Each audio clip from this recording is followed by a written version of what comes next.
Hi and welcome to this course on building microservices on AWS. My name is Alan Rodericks.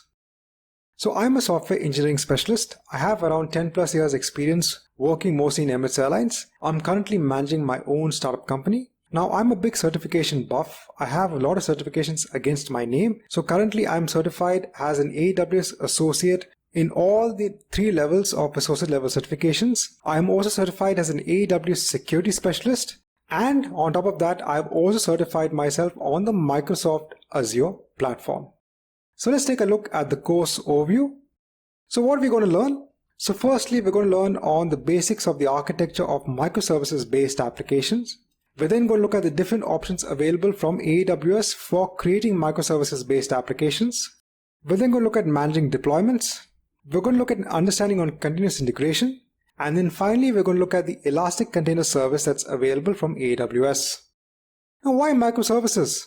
Well, the first thing is more flexibility. By dividing your application into multiple components, you can actually work on the components separately, which allows for more flexibility. You then have less dependencies. The entire architecture of microservices is to create less dependencies between the components of your application. And then it helps make it more easier to make changes to your application if there is less dependency between these components.